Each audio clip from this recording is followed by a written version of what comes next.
This time, the most important part, the Word of God, coming from our senior pastor, Pastor Brian M. Granada. Mayong buntag sa tanan, sa mga suki nato nga tig tan-aw sa ato ang pulong sa Diyos live broadcast no sa initiative sa AG Barubo.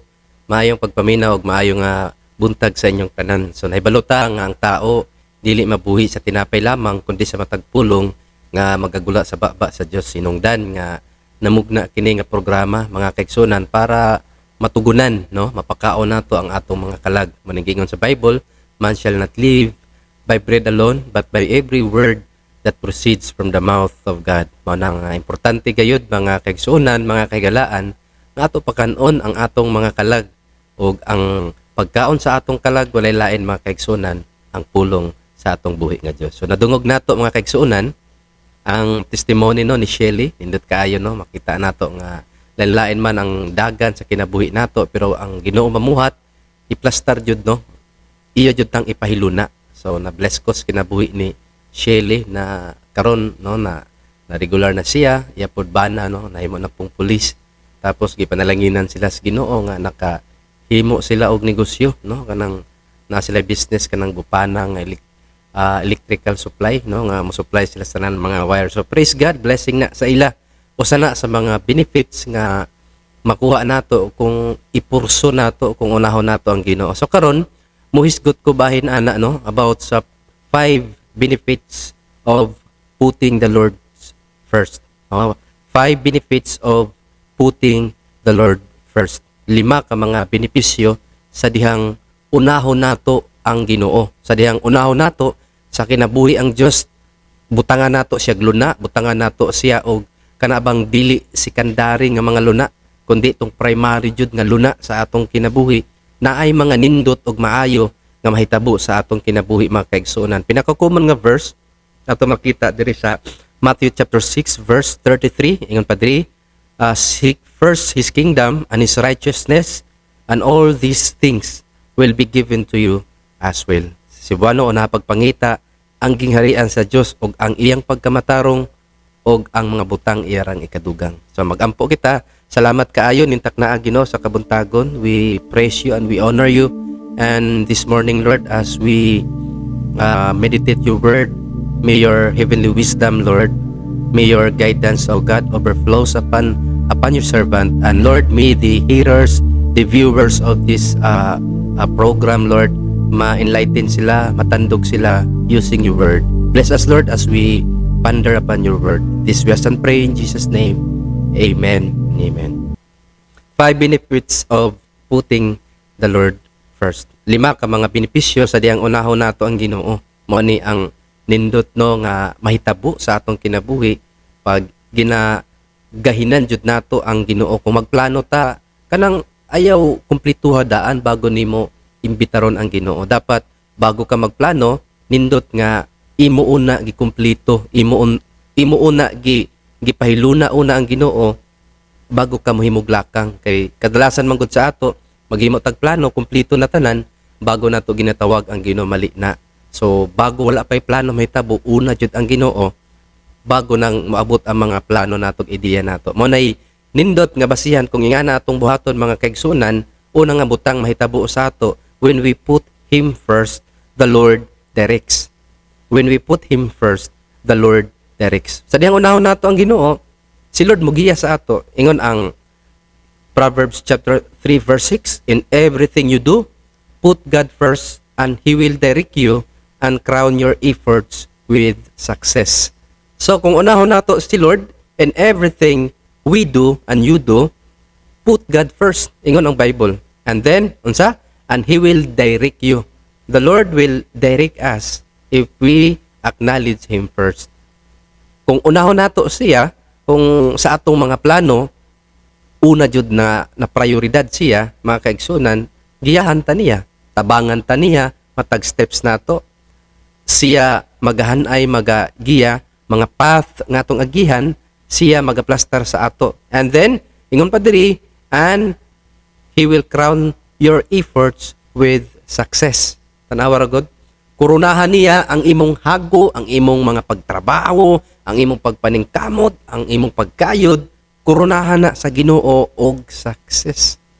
Mo nang no, sayang usahay no, grabe na tong effort pero at the end alkansi day gihapon. May manggudtong nag-effort ka, grabe nimong paningkamot and at the end no worthy ang kanang worth it ba ang price kay no matagbaw ka mo ninindot kaayo. So mahitabo na when you put him first, the Lord directs. So, mo na'y unang nga butang, no? Kung mga benepisyo, sa diyang unahon nato ang Ginoo, si Lord mag-direct sa ato. Second, when you put Him first, the Lord provides. When you put Him first, the Lord provides.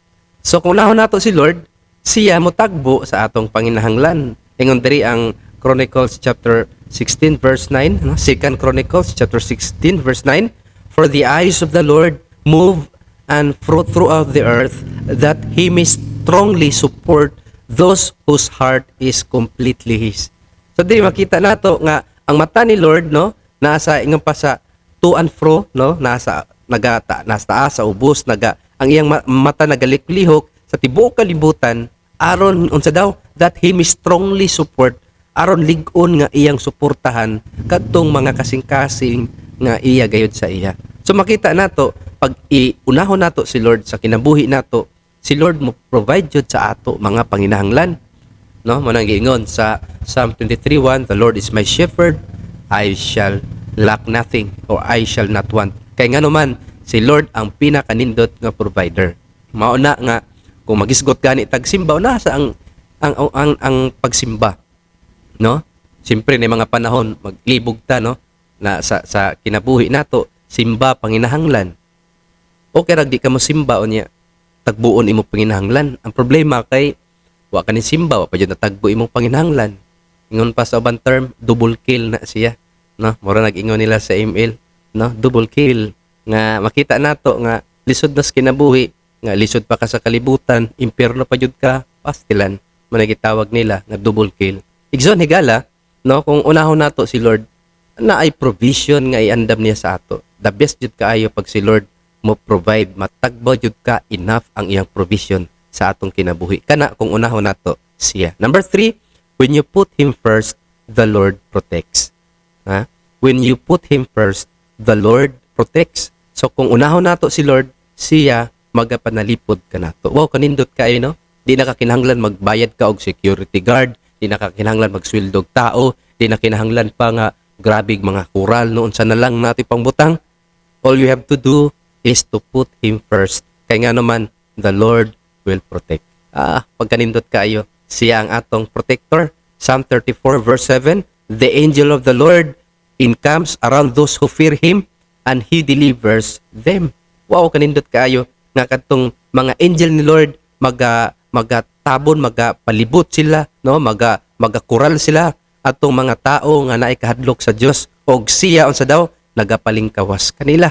No, ang usa sa mga favorite nako ni diri sa Psalm chapter 91 verse 4, ingon diri, He will cover you with His feathers, He will shelter you with His wings, His faithful promises are your armor and protection. Pagkanindot kayo, no, moratag mga piso ilalom sa kanaabang sa usa ka inahan nga manok, no, nga kung panahon ay problema, mudagan dayon ta, moratag piso musuksok dayon ta sa inahan, no, sa mga makita nato ng mga manok na mga piso, duol jud na silang inahan. Kay nga naman kay balo sila nga diha sa shelter, diha sa feeder sa ilahang inahan, safety sila. Mao pud na kung unahon nato si Lord, siya ang panalipod kanato, no? Siya ang magakural kanato mga kaigsunan. Ang kinahanglan nang nato nga naatay pagsalig, naatay pag-una sa iya kasi nga nga pamaagi panalanginan ta sa Ginoo. So naay usa ka istorya, no, naay mga missionaries nga niadto sila sa grabe ka kanaabang delikado nga lugar, no, kay para magmisyon,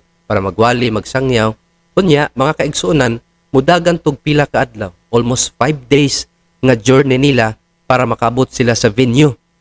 Kunya sa first night pa lang, wa di sila kasayod nga naanay nagmanman sa ila, naanay nagsunod-sunod sa ila nga mga bandido. Kay nga naman muraog nainganyo sila sa mga dala nga mga bagahe, dala nga mga pagkaon, kay dadon nila sa lugar nga ilang adton para ipanghatag nila ba. Unya, kato mga bandido, ila tong nainganyo sila, nagka-interes sila ato, nagplano sila nga ilang tulison, mga kaigsunan.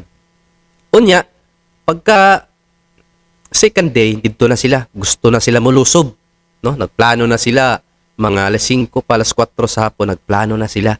Karon ato jud ni tulison, pagka aksyo gabi na ngit-ngit na, ato ning tulison, ato ning atuon, mga kaigsunan. Unya, kadto nga mga missionaries, no?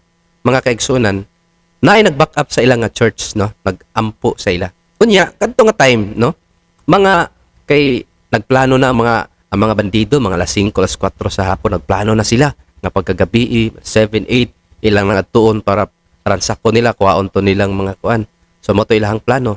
Unya sa ilang church nga ilang gi-back upan, mga alas 3 pa lang sa hapon na ay usa ka member nga gitandog siya ba nga kinahanglan mo mag-pray, kinahanglan mo mag-pray, kinahanglan mo. Utong nag-invite siya og mga Kristohanon, gipang-invite niya, gipang-invite niya, hangtod nga daghay ning commit, daghay ning tubag sa invitation niya. Tapos kadto nga oras, nag-ampo sila. Nag-ampo sila, grabe nilang hilak. Tapos gikan alas 4, alas 5, alas 6, alas 7 sila nahuman og nag-ampo gihapon sila. Pagka alas 7, makaigsunan, mo po'y paglusob sa mga bandido. Ila din naghinahinay sila og lusob dito makaigsunan. Paglusob nila dito, ila na naunta ng lugwa na nila mga pusil. Dito sa unahan makaigsunan, tingala man sila nga naamay nag-indog nga 21 ka book angels. Natingala sila nga, sa man naamay 21 ka mga angels. Motungwa silang hindayon. Gihap jud nila 21 na taha silang nadlok sila. Motungwa sila ni dayon, mga kaigsunan. Pagkaugma gihapon, ila na pong gihulatan, buntag paghihap nila. Imposible gihap nila. Di man jud sila 21, gabi 21 man sila. Mauto gihap mga kaigsunan, gihapaan na pod nila. Niya kadto na pong church nga nagpadala sa ila, back up nila, nagampo na pod same nga oras. Ang mga bandido ila na pong giadto mga kaigsunan. Nahala po 21 ka mga angels. Motong atras na po sila. Hantod ikalima ka adlaw mga kaigsunan. Maudyot gihapon ilang nakita. Kadugayan mga kaigsunan, ilang giduol to mga missionary. No, pag adto nila naama jud mga angels nang luhod sila. Onya ilang gi istorya nga unsa man jud mo. Unsa man jud ning among nakita ngano man nga naa may mga angels. Pero pag adlaw ipunta mo gamay raman niyo na nganong naamay mga angels nga 21 ka buok unsa man jud ay mo. Ana sila mo to mga missionaries mga kaigsunan, naamay sila yung sila moto ang gahom sa Ginoo nga nagapanalipod kanamo. Moto nga kadto nga mga bandido naluwas sila. No? Naluwas sila, nakabig sila kay nakita sila og milagro nga nay mga angels nga nagpanalipod sa ila. See, ang Ginoo magpadalag mga angels pag uli nila mga kaigsunan sa church nila, gitestimony to nila, gisulti nila, ingon din sila, grabe ka amazing ang gibuhat ni Lord ng mga bandido nga gusto mo tuli sa amo. Unya na amaze sila, natingala sila kay panahon nga mulusob sila sa amo, makakita sila 21 ka mga angels. Motong ang sa church pod nila niingon sila, nakadumdumi ka na nga oras nga gipaampo pod mi sa Ginoo. Nag-imbitar ko og mga kauban nato na sa church. Unya ang ning sanong, ang ning commit nga magampo 21 pod sila ka buok. Mo din ang story di ay nakadtong 21 ka mga Christians nga nagpaluyog ampo sa mga missionaries. Mo po to reflection sa 21 ka angels. See? Makita nato mga kaigsunan nga naa-adyoy protection, naa-adyoy gahom kung unahon nato si Lord sa atong kinabuhi, siya magapanalipod ka nato. Number 4 mga kaigsunan, no? Mga 5 benefits kung unahon nato ang Ginoo, mao ni ang mahitabo sa ato. Number 4, when you put him first, the Lord calms, no? When you put him first, the Lord calms. Kung unahon nato si Lord, siya ang mukalma sa ato. Ingon ang 1 Peter 5:7, casting the whole of your care, your anxieties, all your worries, all your concerns, once and for all on Him, for He cares for you. Wow, gabi no? Ayo jud ayo pag gitawag nato no, gi-exaggerate pag ayo diri Ingon pa diri ang pinaka simple ani nga term, cast all your cares upon Him, for He cares for you. Pero diri ingon diri all your anxieties, all your worries, all your concerns, Ha? Once and for all on Him, for He cares for you. So kung naa kay problema, ang imong buhaton, ang atong buhaton, iuna natog hatag sa Ginoo. No? Kay para magaan ang atong gibugat. Managingon bitaw nila nga pasalod, no? Puno na kayo, daghan kay load. Ipasa na nimong load, magaan-gaan, di ba? Mo na mga sakyanan, i-unload na siya kay bugat sige ang ginadala, no? Kana mga dump truck, kita mo ang dump truck, bugat kay na sila ginakarga sa ila, buhangin or yuta, gina-unload jud na sila para mugaan ang dagan sila makinagan. Kita nga na pod, no? Kailangan gina-unload nato ang atong kinabuhi ug diha nato i-unload sa Ginoo. Siya ang mukuha sa tanan nato mga worries, sa tanan natong mga anxieties, sa tanan natong mga concerns sa kinabuhi. Si Lord mga kaigsunan, no? Kung ato siyang unahon, iyang tangtangon, iyang kuhaon, no? Ang tanan natong mga kabalaka kaguol sa atong kinabuhi. Si unahon nato siya. Singana nga pamaagi, siya ang mukalmat sa ato. Lahi ra jud, no? Pag naay Ginoo, mga kaigsunan, maka-smile gihapon ka in behalf sa storms, in behalf sa mga trials, sa mga persecutions, sa mga circumstances, no, sa mga shortcomings nato. Pag nagsandig ka sa Ginoo, makapahiyom gihapon ka, no. Mao na nindot sa atong buhi nga Ginoo. Number 5, when you put Him first, the Lord helps, no. Kung unahon nimo si Lord, unahon nato si Lord, of course, siya mo rescue, siya mo tabang sa ato. Isaiah chapter 41 verse 10, so do not fear, for I am with you. Do not be dismayed, for I am your God. I will strengthen you and help you. I will uphold you with my righteous right hand. Ingon si Lord, I will strengthen you and help you. Nga iya kang lig-unon og unsa, iya kang tabangan. Mo ni nakanindot sa atong buhi nga Ginoo. Kay iya tang tabangan, no? Iya tang gitawag nato nga i-uplift, no? Iya tang panalipdan. Mo ni nakanindot kay natay pinasahi nga tabang gikan sa atong buhi nga Dios. Mga kaigsunan, mo ni ang 5 ka mga butang, no? Kung unahon nato ang Ginoo, mo ni ang mga nindot nga mahitabo sa ato, no? Siya mo direct sa ato, siya mo provide sa atong panginahanglan, siya ang mokalma sa ato, and then siya ang motabang sa ato, mga kaigsunan. So matag karon og unya, no? Mo ni ang saad sa Ginoo sa atong kinabuhi nga dili ta niya biyaan, no? Dili ta niya pasagdan panahon nga musangpit ta sa iya. Mao nang ingon ng Matthew 6:33, seek ye first the kingdom of God and His righteousness, and all these things shall be added unto you. So mao ni ang mahitabo, mga kaigsunan, pag unahon nato si Lord, siya ang mugiya, siya ang mutabang sa ato. So mga kaigsunan, sa pamayatong langanon, no? Una sa ang Ginoo bago ang kalibutan, kay naay nindot nga mga promises, naay nindot mga exciting mga mahitabo sa atong kinabuhi, naay twist nga mahitabo, mga kaigsunan, naay shape nga mahitabo kung kita unahon nato ang Ginoo. Nanginaot ko nga nagatag ni mga pagdasig sa ato, paghinumdom sa ato, kinabuhi nato diri sa kalibutan, maayo man maning kamot mukayod, pero ayaw kalimti nga unahon jud nato ang Ginoo, kay siya ang magaplastar sa tanan. Magampo ko, mga kaigsunan, sa pagtapos. Salamat kaayo, Lord, hingtak naa sa kabuntagon. Salamat sa mga pulong nga among nadungog nga nagatag og pahimangno, nagatag og pagdasig, paglig-on, nagatag og kaalam kay balo.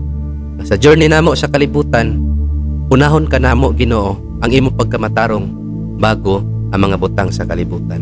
Ingon ka, imo rang idugang ang mga needs namo, mga desires namo, Ginoo. Salamat, Lord. Salamat, Lord, sa pagpanalangin nimo sa mga pulong nga among nadungog karon. Dalaygon ka dungog himaya, mga pagpasalamat kanimo lamang, in Jesus name. Amen. Amen.